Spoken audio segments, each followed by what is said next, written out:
இதனை வாசிக்க கேட்ட 1 சாமுவேல் 17 முதல் 58 முடிய. இந்த வசனத்தை வாசிக்கும் பொழுது தாவீது இளைஞராக இருக்கும்போது அவருடைய தலைமைத்துவ பண்புகள் எப்படி காணப்பட்டது அப்படிங்கிறத நம்ம புரிந்து கொள்ள முடியுது.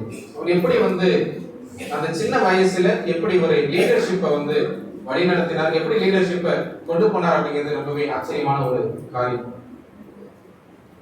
தாவீதுக்கு இந்த லீடர்ஷிப் கற்றுத்தரதுக்கு அன்றைய தினத்துல எந்த விதமான ஆசிரியர்கள் ஒன்றுமே இல்லை.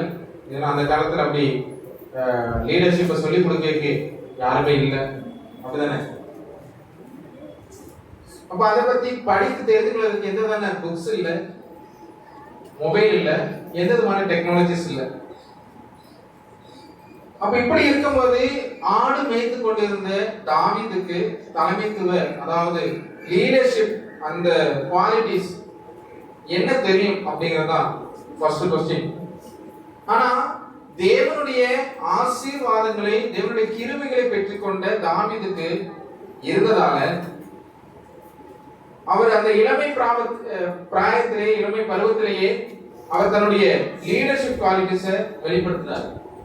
ஏன் அப்படின்னு சொன்னா, தேவனை அறிந்து கொண்ட, தேவனுடைய பண்புகளை, தேவனுடைய மகத்துவத்தை, தேவனுடைய ஆசீர்வாதங்களை பெற்றுக்கொண்ட தாவீதுக்கு இது ஆட்டோமேட்டிக்கா கிடைச்சு.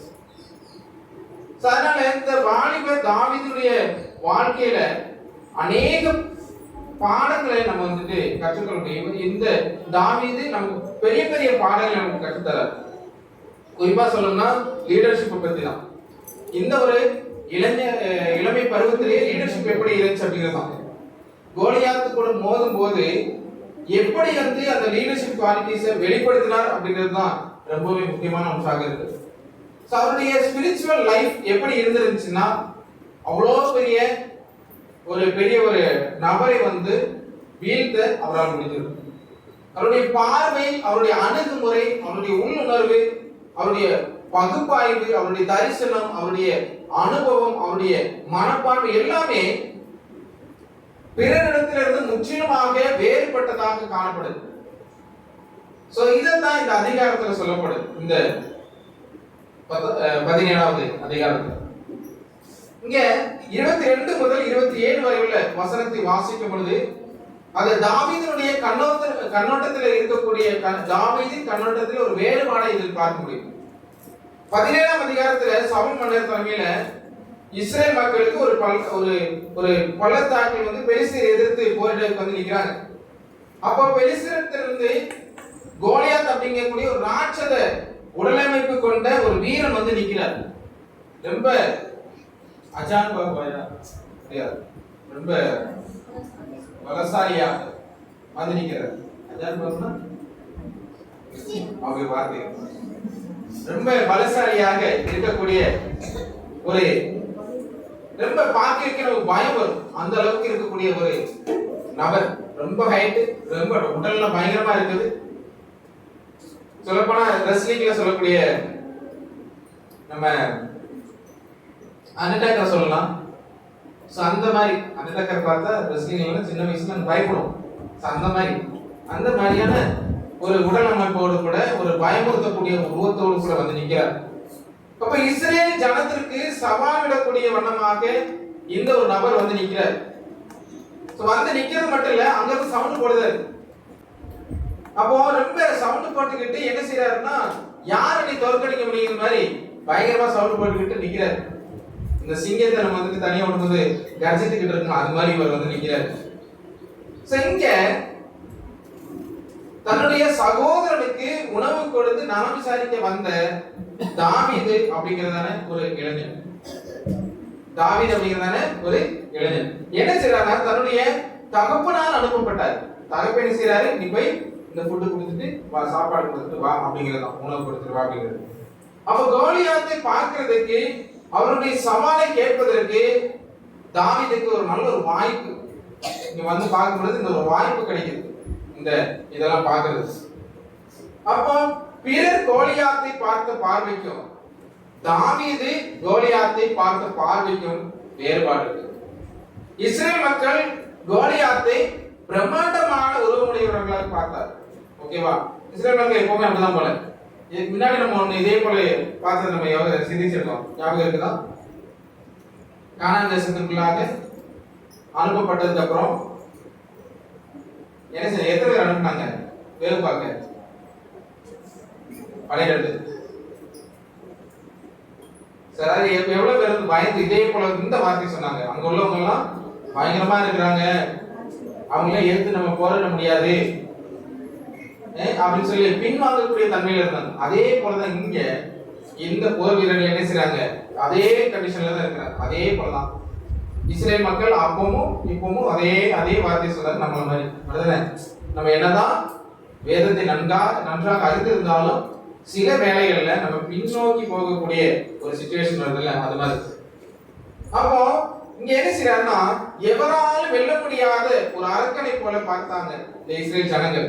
ஆனா தாவீது என்ன செய்யறாருன்னா, கடவுள் தரக்கூடிய ஆற்றலால இந்த ராட்சதனை தோற்கடிக்க முடியும், ஒரு பெரிய வாய்ப்பாக தான் இவர் பார்க்கிறாரு. அன்னைக்கு காலையில் யோசிச்சது மாதிரி தான் தாவீது சொல்றாரு, என்ன செய்யறாரு, இவனை ஈஸியா தோற்கடிக்கிறார். யார் இருக்காரு நம்ம கூட? கடவுள் இருக்கிறார். அவர் நம்மளை பார்த்துக்கிறார். அவர் நான் அதற்கான பலத்தை தருவாரு. சோ கடவுளுடைய நாமத்தை அங்க வெளிப்படுத்துவதற்காக, கடவுளுடைய அந்த ஒரு பலத்தை அங்க வெளிப்படுத்துவதற்காக தாவீது அங்க வந்து நிற்கிறார். அப்ப பெலிஸ்தியருடைய சவாலை சங்கடமாக யார் ஏற்றுக்கொண்டிருந்தா? சவுல் ஏற்றுக்கொண்டார். ரொம்ப சங்கடத்தோட, ஐயோ இந்த சவால் எப்படி ஏற்பங்க, நம்ம போய் தோத்துட்டோம்னா எவ்வளவு பெரிய மோசம், எவ்வளவு பெரிய அவமானம் அப்படிங்கிறதான ஒரு சிந்தனை இருந்த இந்த யாரு சவுலுக்கு தாவீது வந்தது பெரிய ஒரு பாக்கியமா தான் இருந்தது. தாவீது யதார்த்தமாக வந்தது பெரிய ஒரு பாக்கியமா இருந்தது. இஸ்ரேல் எல்லாருமே அதே மனநிலையில தான் இருக்காங்க, சங்கடமான ஒரு சூழல்ல காண்றதாங்க. அப்போ இங்க தோற்கடிப்பதற்காக கிடைக்கக்கூடிய பெரிய ஒரு வாய்ப்பாக தான் தாவீது பார்க்கிறார். அதனால நம்மளுடைய வாழ்க்கையில பல சூழல்கள் நம்மை தோற்கடிக்கிறது போல காணப்படும். அப்படிதானே? நம்ம வாழ்க்கையில நம்ம பார்க்கும் பொழுது பலவிதமான சூழல் என்ன செய்யும், ஐயோ இதை நம்ம எப்படி இதுல ஒரு வெற்றியை பார்க்க முடியும், இதை எப்படி நம்ம மேற்கொள்ள முடியும், இதை எப்படி நம்ம தாங்கிக் கொள்ள முடியும், இப்படிதான் பல வேலைகள் எல்லா இடத்துலயும், வீடா இருந்தாலும் சரி, வேலை ஸ்தலங்களா இருந்தாலும், சமூகமா இருந்தாலும் சரி, எல்லா இடத்துலயுமே இப்படி பயந்து நம்ம விலகக்கூடிய பின்வாங்கக்கூடிய சூழல் வருது. கிறிஸ்தவர்களாக நம்ம எதற்குமே பயப்பட வேண்டிய தேவை. அப்படிதானே? நம்ம என்ன செய்யணும்? தைரியத்தோடு கூட எதிர்த்து நிற்பதற்காக தேவனிடத்தில் வேண்டும். தேவனான நமக்கு மன தைரியத்தை தருவார். எப்படிப்பட்டதான சூழலா இருந்தாலும் சரி, அது எப்படிப்பட்டதா இருந்தாலும் சரி, ஒரு எக்ஸாமா இருந்தாலும் சரி, ஒரு டியூட்டில உள்ள ஏதோ ஒரு நபர் நம்மளை வேதனைப்படுத்ததா இருந்தாலும் சரி, இல்ல சபையில யாரும் நம்மளை துன்பப்படுத்தா இருந்தாலும் சரி, இல்லைன்னா சமூகத்துல யாரும் நம்மளை கஷ்டப்படுத்துறதா சரி, எல்லா இடத்துலயும் நம்மள என்ன செய்வாரு? அந்த பயத்தை நீக்கி ஒரு ஆற்றலை நமக்கு தருவார், ஒரு தைரியத்தை நமக்கு தருவார். அப்படிப்பட்ட தேவன் தான் நம்மோட கூட இருக்கிறார் அப்படிங்கிறதான உணர்வு நமக்கு நிச்சயமாக. இந்த உணர்வு யாருக்கு இருந்தது? தாவீதுக்கு இருந்துச்சு. அதனாலதான் இந்த தாவீது என்ன செய்யறாருன்னா, எப்படியாவது சாதிச்சு ஆகணும், இந்த சவாலை நம்ம எப்படியாவது எதிர்கொண்டே ஆகணும் அப்படிங்கிற ஒரு எண்ணத்துல, ஒரு கண்ணோட்டத்துல இருக்கிறார். 38 முதல் 40 வரை வசனத்தை வாசிக்கும் பொழுது தாவீதுடைய செயல்ல ஒரு பெரிய ஒரு வேறுபாடு தெரியுது. தாவீதினுடைய செயலில் ஒரு பெரிய வேறுபாடு தெரியுது.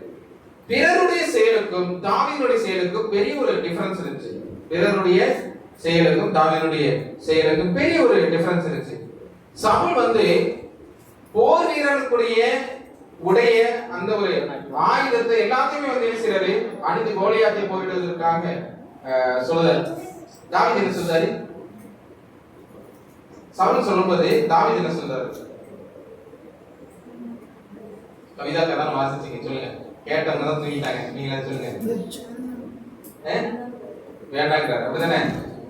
அதையும் பார்த்தா சொல்றீங்க. அப்போ தாவீது என்ன செய்யறா? அவரு வித்தியாசமான செயலை தான் பின்பற்றுவதாக இருக்காரு. ஃபர்ஸ்ட்ல இருந்தே அவர் ஒரு டிஃபரெண்டான ஒரு கேரக்டர் தான். அவர் ஒரு டிஃபரெண்டான ஆள். அது 39-40 வாசிங்க தெரியும். சோ கோலியாத்துடன் போரிடுவதற்கு வழக்கமாக ஒரு போர் கவசத்தை போட்டு போரிடணும் அப்படிங்கிறதான ஒரு நடைமுறையை மாற்றி இவர் என்ன செய்யறாருன்னா, நான் மேய்ப்பனாக இருக்கக்கூடியவன், எனக்கு ஒரு கோல் கவன் 5 கோலாங்கற்கள் இதுவே போதும் அப்படிங்கக்கூடிய ஒரு வார்த்தை தான் வருது. அதுதானே? எனக்கு ஒரு கோல் கவன் ஒரு கவன் 5 குழந்தை, ரெண்டே 2 ஐட்டம், 3 ஐட்டம் அதுதானே, அந்த கோலும் அந்த கோலாங்க 2 ஐட்டம். ஓகேவா? சரி, அது மட்டும் தான் அவனுடைய போர் ஆயுதமாக இருந்துச்சு. நம்ம ஒரு இந்திய படையில் போயிட்டு பாகிஸ்தான் கூட போராட்டத்துக்கு திடீர்னு போய் நம்ம இது போதும் அப்படின்னு சொன்னா என்ன செய்வாங்க? ரிஜெக்ட் பண்ணி விரட்டி அடிச்சிருவாங்க. ஆனா தாவீது அப்படி சொல்லும் பொழுது அவனை நம்புறதுக்கு தேவனானவர் அங்க யாருக்கிட்ட பேசினாரு? சவுல் கிட்ட பேசினாரு. அதை அக்செப்ட் பண்றது, அப்படிதானே? அதை அங்கீகரிக்கிறது, ஓகேன்னு சொல்றது. அதை அப்படி சொல்லாம இருந்திருந்தா, அந்த மனநிலையை அவங்களுக்கு கொண்டு வராம இருந்திருந்தால் தாவீது அங்க செயல்படுத்த முடியாது. அப்போ நம்ம என்ன செய்யணும் அப்படின்னா, எந்த ஒரு இடத்துக்கு போனதா இருந்தாலும் சரி, எந்த ஒரு இப்போ உங்களுக்கு ஒரு இன்டர்வியூ போறீங்க, உங்களுக்கு ஒரு வேலை கிடைக்கணும் அப்படின்னு சொன்னா நீங்க யாருக்கு ஜெபம் பண்ணணும்? எசப்பாட்ட ஜெபம் யாருக்கு ஜெபம் பண்ணணும்னு கேட்டேன். யாருக்கு? யாருக்கு? நான் எப்படியாவது இன்டர்வியூ பாஸ் ஆகணும் இல்லாம நான் இன்டர்வியூ பாஸ் ஆகணும். ஆனா நீங்க யார்கிட்ட பேசணும்? அங்க இருக்கக்கூடிய அதிகாரிகள் மனசுல நீங்க பேசணும். எந்த ஒரு இதாகவே நீங்க செஞ்சு பாருங்க, கண்டிப்பாக ஏதோ ஒரு சின்ன ஒரு அங்க ரிஜெக்ட் பண்ணாலும் நீங்க சந்தோஷமா தான் வருவீங்க, வருத்தத்தோட வர மாட்டீங்க. ஏன்னா அது தேவனுடைய சித்தமாக இருக்கும். ஓகேவா? எதா இருந்தாலுமே அதை நீங்க பிள்ளைங்களுக்கு கற்றுக் கொடுங்க. திருச்சபைக்கு போறீங்களா, கர்த்தாவே நான் எப்படியாவது போய் ஆசீர்வாதத்தை வாங்கி வரணும் அப்படின்னு இல்ல. இன்னைக்கு அவர் என்னத்து பேச போறாருன்னு தெரியல, ஆனா பேசுறது என்னவா இருக்கணும்? எனக்குள்ளதான் இருக்கணும், என்னுடைய மனசுல பதியக்கூடியதா இருக்கணும், எனக்கிட்ட இடப்படக்கூடியதா இருக்கணும், என்கிட்ட என்னுடைய உள்ளத்திற்குள்ள சோதி தெரியக்கூடிய வார்த்தைகளாக இருக்கணும் அப்படின்னு சொல்லி நம்ம என்ன செய்யணும்? ஜெபம் பண்ணணும். எங்க போனாலும், எங்க போய் எந்த ஒரு செயலை செய்யறோம், வேற ஒரு வீட்டுக்கே போயிருக்கோம், சொந்தக்கார வீட்டுக்கு போயிருந்தாலுமே தாவி நான் போகக்கூடியது அவங்களுக்கு என்ன செய்யணும்? ஆசீர்வாதமாகத்தான் இருக்கணும். ஒரு வீட்டுக்கு போகும்போது என்ன செய்யணும்? நம்ம என்ன சொல்லி விளையாடணும்? அதுதான் சொல்லுது, என்ன சொல்லி ஏறணும்? இந்த வீட்டுக்கு ஆசீர்வாதம் வரட்டும், அதுதானே சொல்றோமா? வீட்டுக்குள் பிரவேசிக்கும் ஒரு வீட்டுக்கு நீங்க போறீங்க அப்படின்னாலே அது வீட்டுக்கு ஆசீர்வாதம் வரணும் அப்படின்னு சொல்லி தான் சொல்லி நீங்க காலையில் எடுத்துறீங்க. இப்படி எல்லாம் இருக்குது. நம்ம பல ஆச்சாரங்களை நம்ம ஃபாலோ பண்றோம், அதுதானே சடங்குகளை நம்ம ஃபாலோ பண்றோம். ஆனா நமக்குன்னு சில சடங்குகள் இருக்கு. என்ன சடங்கு? நமக்கு இப்படி எல்லாம் இந்த இதெல்லாம் பண்றது ராவதெல்லாம் இல்ல. இது என்ன சடங்குன்னு சொன்னா, நம்ம ஒரு பவனத்திற்குள்ளாக ஒரு வீட்டிற்குள்ளாக செல்லும் பொழுது இந்த வீட்டுக்கு ஆசீர்வாதம் வரட்டும் அப்படின்னு சொல்றது, அந்த வீட்டுக்காக ஜெபம் பண்றது, நம்மளை யாரோ வேதனைப்படுத்துறாங்கன்னா அவங்களுக்காக ஜெபம் பண்றது, இதெல்லாம் தான் நம்மளுடைய ஆச்சாரங்கள், சடங்குகள். நம்மளை கஷ்டப்படுத்துறாங்க அவங்களுக்காக சந்தோஷத்தோடு கூட ஜெபம் பண்ணணும். நம்ம கிட்ட யாரோ நம்ம யாருக்கிட்ட கடன்பட்டு இருக்கிறோமா, நம்ம அவங்களுக்கு பைசா கொடுக்க வேண்டியதா இருக்கும். ஆனாலும் என்ன செய்யணும்? ஐயோ வாங்கிட்டா இவனுக்கு எப்படியாவது இந்த பைசா இல்லாம போகட்டும் அப்படிங்கிறது இல்ல, அவங்க இன்னும் ஆசீர்வதிக்கப்பட்டு இன்னும் பலருக்கு கொடுத்து உதவட்டும் அப்படிங்கிறதான ஒரு ஜெபம் தான் நமக்கு தெரிஞ்சுக்கணும் இருக்கும். அப்படிப்பட்டவர்கள் தான் யாரு? கிறிஸ்தவர். ஆனா அதுக்கு மாறாக இந்த நாட்களில் நடந்துட்டு இருக்கு. இங்க தாவீது என்ன செய்யறாருன்னா, வித்தியாசமான முடிவெடுத்து என்னோடு கூட தேவனானவர் இருக்கிறார், என்னால இவனை ஜெயிக்க முடியும் அப்படிங்கக்கூடிய நம்பிக்கையோடு கூட முன்னாடி செல்றார். இப்ப போர்க்களத்தில் எந்த மனுஷனும் இப்படி போக மாட்டான். ஆனா தாவீது ஆண்டவருடைய பெயரினால இப்படிப்பட்ட ஒரு புதிய செயல்ல ஈடுபடுறார். சகரியா 4:6 அது என்ன சொல்லுதுன்னா, பலத்தினாலும் அல்ல பராக்கிரமத்தினாலும் அல்ல. தாவீது செய்யறது எப்படி இருக்குது? இந்த வார்த்தைக்கு ஒத்து போகுதா? பலத்தினாலும் அல்ல பராக்கிரமத்தினாலும் அல்ல. அப்ப கர்த்தருடைய ஆவியினாலே தான் இது என்ன செய்யும்? ஆகும். அப்போ இந்த வார்த்தைக்கு ஏற்ற வண்ணமாக தாவீதினுடைய செயல் இங்கே காணப்படுது. மேபி இதை அறிந்து தான் தாவீதானவர் என்ன செய்திருப்பாரு? கோலியாத்தை எதிர்கொள்வதற்கு போயிருப்பார். என்னுடைய பலத்தினால் அல்ல, என்னுடைய பராக்கிரமத்தினால் அல்ல, என்னோடு கூட இருக்கக்கூடிய தேவன் இங்க செயல்படுவார் அப்படிங்கிறத நம்பிக்கையில தான் முன்னாடி செய்றார். நம்முடைய படிப்பு, நம்முடைய திறமை, நம்முடைய உடல் சக்தி, நம்முடைய பணபலம் இதை சார்ந்து நம்ம வாழாம கடவுளை சார்ந்து வாழ ஆரம்பிச்சிட்டோம்னா, நம்மை அனுப்புகிறவர், நம்மை வழிநடத்தக்கூடியவர் தேவனானவர் என்ற பெரிய ஒரு ஞானம் நமக்குள்ளாக வரும். அப்போ வெற்றியினுடைய வாழ்க்கையை நம்ம ருசிக்க முடியும். வெற்றின்னு சொன்னா என்னது? எல்லா இடத்துலயும் நம்ம போறதெல்லாம் சக்சஸ் ஆகிறது இல்ல வெற்றி.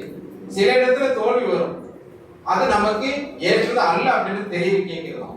ஓகேவா? ஒரு இடத்துல போய் ஒண்ணு நம்ம நினைச்ச மாதிரி நடக்கல அப்படின்னு சொன்னா ஐயா அது எனக்கு தோல்வியா முடிஞ்சுட்டு அப்படின்னு சொல்லி சங்கடப்படுறதுக்கு அல்ல, அது நடக்காம போனதுக்கான சித்தம் தேவனுக்கு இருக்கு. அங்க வேற ஏதோ ஒரு செயல் நம்ம மேபி ஒரு இடத்துல வந்து வெற்றியை பார்த்திருந்தோம்னா அந்த வெற்றி மூலமாக நமக்கு என்ன நடந்திருக்கலாம், ஒரு மேன்மை வந்திருக்கலாம். ஆனா ஒரு தோல்வி வரும் பொழுது நான் வந்து எல்லாத்துலயும் பூரணப்பட்டவன் அல்ல, என்கிட்டயும் குறை இருக்குது, என்கிட்டயும் அறிவு கம்மியா இருக்குது, அதனாலதான் இது. சோ நான் என்ன செய்யணும், என்ன மேன்மையை காட்டிக்கிட கூடாது, நான் இதற்காக ஒவ்வொரு நாளும் முயற்சிக்கணும், அந்த பிராக்டிஸ் எடுக்கணும், பயிற்சி எடுத்துக்கொள்ளணும்.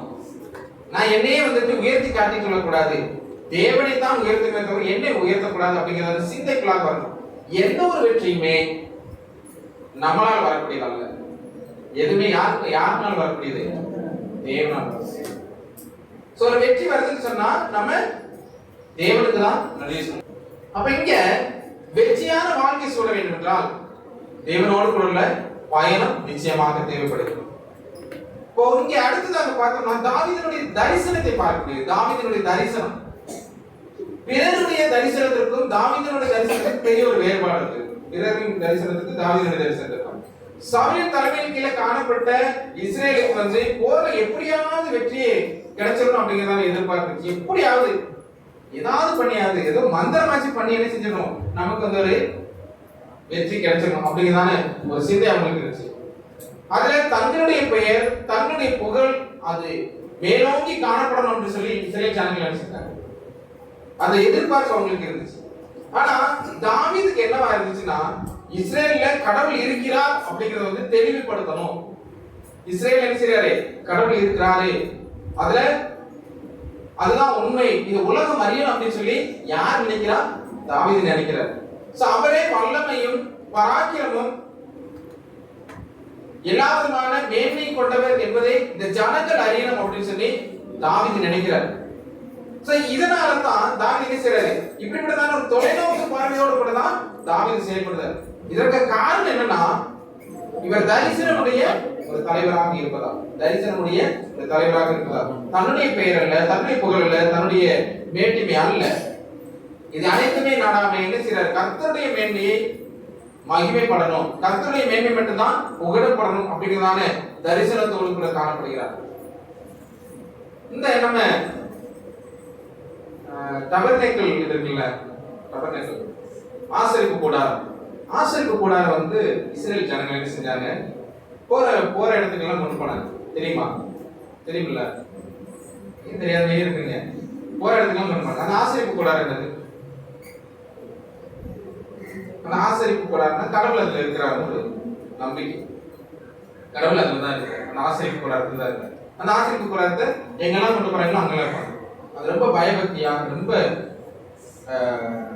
ரொம்ப பரிசுத்தமா அது பார்த்துக்குவாங்க. பக்கத்துல போறதா இருந்தாலும் சரி, அதுல வணங்குறதா இருந்தாலும் சரி, எல்லாம் வருஷத்துல ஒரு தடவை ஆசரிப்பு கூடாரத்துல என்ன நடக்கும், வர்ஷிப் நடக்கும், ஆராதனை நடக்கும்.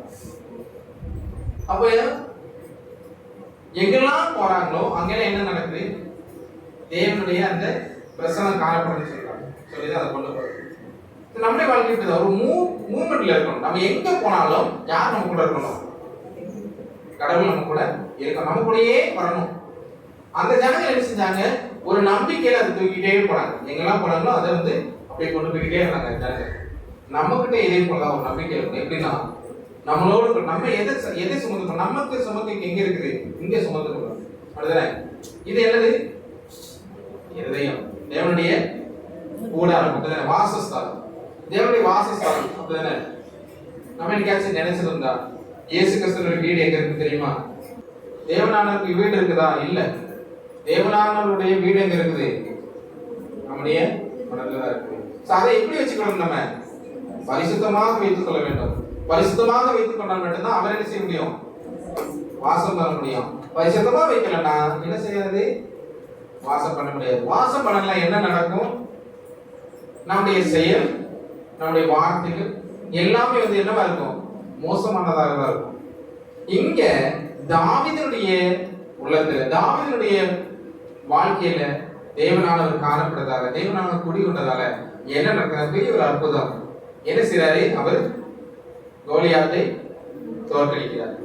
சரி, நம்மளுடைய வாழ்க்கையிலும் கோலியாத்தை போல பெரிய பெரிய அஜானுபாகுவான பிரச்சனைகள் காணப்படும், பெரிய பெரிய வேதனைகள் காணப்படும், பெரிய பெரிய எதிர்ப்புகள் காணப்படும், நிந்தைகள் காணப்படும். நிந்திக்கக்கூடியவங்க இப்பெல்லாம் ரொம்பவே இருக்கிறாங்க. சோ இப்படி நிந்திக்கக்கூடியவர்களும் நம்ம அவமானப்படுத்தக்கூடியவர்கள் பலரும் காணப்படுவது தேவனானவர் அவர் எல்லாரையுமே முறியடிப்பதற்கு சித்தமுள்ளவராக இருக்கிறார். அதுக்கு நம்ம என்ன செய்யணும்னா தேவனானவரை நம்மோடு கூட வாசம் செய்யத்தக்கவனமாக நம்மை பாதுகாத்துக்கணும், நம்முடைய இருதயத்தை பாதுகாத்துக் கொள்ள வேண்டும். சோ அப்படிப்பட்டதான ஒரு வாழ்க்கைக்குள்ளாக நம்ம கடந்து செல்லலாம். எந்த சூழலாக இருந்தாலும் சரி, எப்படிப்பட்டதான பிரச்சனைகளாக சரி, எல்லா சூழலிலும் யார் தேடுவதற்கு வழி தேடணும்?